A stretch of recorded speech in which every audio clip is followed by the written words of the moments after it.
Everybody, thanks for watching. Today is January 28th, 2018, and it's my birthday. So definitely cool to be able to appreciate, a birthday and look back at everything and see how well you're doing and how much you learn and, enjoy and be thankful for the new people you have met and new people in your life and, the good things, all the good things that you have, achieved the prior year.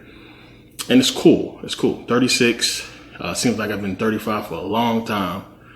36 now and moving. I feel great. I don't feel really no different. I see a lot of young people that follow me, people that's under like 25, 36. The shit it feels the same. I'm not even gonna lie. I'm just older and a lot wiser and, a lot well off, a lot more in a better position in life than when I was 18, 20, but I feel good. Don't smoke. Don't really drink. I have a bar here, but it's really for guests and stuff like that when people come over and visit.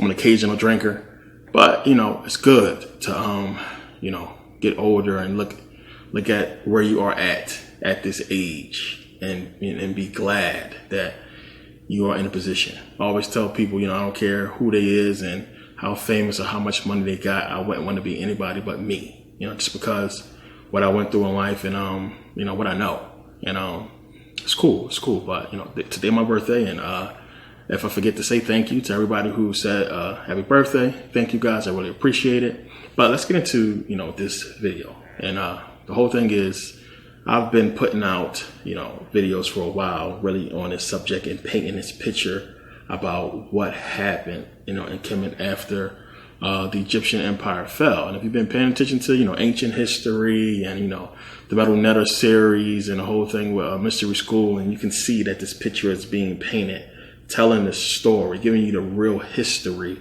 based upon, proven fact, based upon many historians. The issue becomes, when people look into the Bible, and if you have an understanding about history, just a brief understanding about things that was going on, and then you go look in the Bible, as I talked about, it's really easy for you to start to compare. They don't mention names and everything straight out, but you can compare some of the things that's happening to actual history, which is why people always say, well, the Bible is real history. It's a history book when it's not. Now, the good thing the Bible has gone forward is it's old. And the problem is a lot of people, they don't really understand that the stories that seem like it's coming from real history were written after, the fact. So if you do something and then you write about it, you can't say what you wrote about is something that, didn't happen yet when you just did it. And that's basically what the Bible did. They wrote about what happened. That's where they got the stories from, stuff that happened already. And that you think that, Deuteronomy and all this stuff was written by Moses long before it ever happened, thus giving you a prophecy. And, we know, as I've proven, it's not the case. So to look at the story, to understand exactly what's going on. Because a lot of people, they still confused about this. And part of the reasons why a lot of people haven't seen all the videos and the DVDs I put out that really gives you the information is a lot of times I get questions and I'm like, didn't you see, such and such video? And, that'd be the issue. But, I can't expect everybody to see every single video. So I try to touch on these things. If it seems like sometimes I'm talking about the same topics over and over again, it's a lot of new people that's coming to the channel, and it's a lot of videos I have out there. I think I got like over 500 now. And it's a lot of people that's, coming to the channel and not really seeing everything. And a lot of people don't know about the DVDs and everything. So I try to keep this information out here and then just add more to it that I wasn't able to prior. So, with this, you got to, again, look at what happened. As I said, to just paint the picture. Egyptian Empire, trying to really understand the past and what was going on. Teaching other, civilizations like the Greeks and the Romans and everything about their culture, the mystery schools and everything like that. And eventually you would have the Greeks and, turn on the Egyptians, basically set them up with the Persians to where they basically let the Persians in the back door. Persians take over Egypt, and then, the Greeks take over the Persian Empire. And as I talked about in Ancient History Part 2 with the Diadochi Wars, the War of the Successors, we see what happened. We see that they fought amongst each other for hundreds of years until eventually the Greeks took over and the Persians regained power and basically came back in. But it's a lot of stuff in between that can give you, a lot of insight into what really happened and how, true history that's written about is completely different from the Bible. So again, a lot of this history begins with Alexander the Great and his story, his conquest. And, it's still a lot of information that we uncover from that time. You have a lot of people who believe he never existed, and a lot of people say it's really no real proof to support his existence. But then you have so many people that wrote about him, and there's so much history and stories and artifacts that goes to his existence being valid. So again, as we talked about in Ancient History Part 1, about the whole war for Tyre, and how, you can find it in the Bible. When you look in the book of Ezekiel 26, it's talking about the siege of Tyre, what happened there. But the story in Ezekiel is different from actual real history. The problem is real history has, it's real history, and it's so much proof that goes to that story versus the Bible story. But as I teach and tell you that the Bible story, of course, is a parable trying to teach you about something else. And that, in fact, when you really break down the actual parable in Ezekiel, it's actually giving you the real history when you understand it. So we talked about this in Ancient History Part 1, when it's talking about in the Bible, Ezekiel 26, 3 through 6, when it's talking about, God will basically cause many nations to come against Tyre, or Tyrus, any way you pronounce it's the same thing.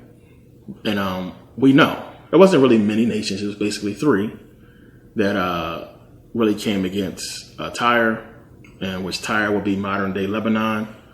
And we understand, one, you had the Persian Empire when they came in. And the biggest thing that you got to understand is the most important part about all this is that it was once Egyptian territory. So you have from Egypt stretching over to Lebanon, which encompasses and includes Israel being Egyptian territory. That is huge. And if it's one of the reasons why we have confusion with the Hebrew Israelites, not understanding that this is Egyptian territory. It was full of black folks. So we know we have the Phoenician territory, which is that same area. And we know that, the name Phoenician comes from the Greek, from phoenikis, which means purple people, because of this shellfish there that, emits this purple dye that's really strong and powerful that they use for kings and everything like that. Talked about all this. But we know that in the Bible, it's talking about God sending many nations to come against Tyrus or Tyre. And then we look, and first it says many nations. And then you look again in Ezekiel 26, 7, and it says that, God will send Nebuchadnezzar there. So it's like, what are you going to send? You're going to send a bunch of nations, or are you going to send Nebuchadnezzar? And remember, Nebuchadnezzar is supposed to be the one who goes there and destroy it. But we know, well, wait a minute. Alexander is the one that basically destroys the place. And when you listen to what it's talking about, when it said that it would never be built again, the only person this fits is Alexander, because after he destroyed it, it was never really built again. That city, they left it as like a monument. When the Romans came in, they actually built a monument to Alexander saying, he did this, and he built that land bridge. Remember, going to, the causeway, what have you, going to Tyre, because it used to be separated by water. We got in all this in Ancient History Part 1. But it's important because this is how you show that the actual history is different from the biblical story, and that it's a parable in it. Because, as I showed you guys, one, when it's saying Nebuchadnezzar, he's going to send them to basically lay siege, or send Nebuchadnezzar to Tyre. Then it's also saying he's going to send many nations. But then when you go to Daniel, and you look at Daniel chapter 2, when Daniel is basically interpreting Nebuchadnezzar's dream, and that is the secret to the whole thing. Remember, it's the whole man with brass, iron, or what have you, and it represents nations. So when the Bible is saying, I'm going to send Nebuchadnezzar, Daniel is giving you the hint, the metaphor for the representation of Nebuchadnezzar's dream going to Tyrus or Tyre and destroying it, because all those nations represented by those different materials represents the nations that basically came into Tyre and destroyed it, being, Greeks, Persians, the Romans, or what have you. And there it is. That's how the parable works out. But in no way can you prove that Nebuchadnezzar ever came into Tyre and destroyed it. The only person that fits anything about destroying Tyre is Alexander, but you will not find that in the Bible. It's giving you something else. So again, as I said, they took actual history, parabolized it, switched it up, and gave it to you in the Bible because they really couldn't. That's what they did. Everything is pointing to history being distorted, put into the book, and given to you as some kind of biblical history that's a fact when it's not. So we know Alexander would die. We would have the War of the Diadochi, the War of the Successors, as I talked about in part 2 of Ancient History. And we see what happens. So when you start getting into that, and it's talking about the Ptolemies or the Ptolemies. I always say Ptolemy, but it's actually pronounced Ptolemy. But let's get into the Ptolemies and their history and what was going on and how the war happened for the people really wanting to succeed Alexander. And I talked about how Game of Thrones is based off of the Bible and based off these stories. And that, when they took out the Apocrypha from the King James Version, and I believe it's 1885, they took out First Maccabees, which talks about Alexander. It's talking about the Ptolemies. And that's important to really keep that in there for anybody that's trying to study the validity of the book. Because you'll be able to just go back in history and see, well, wait a minute, it's talking about the Ptolemies, but it's not the same story. So you have a lot of people who understand this and they read the Apocrypha and they're looking at Daniel and Ezekiel and they understand it's talking about the Ptolemaic dynasty and what was going on, but they're not really giving much names. The clue and hint they give you in the King James Version without the Apocrypha is Darius.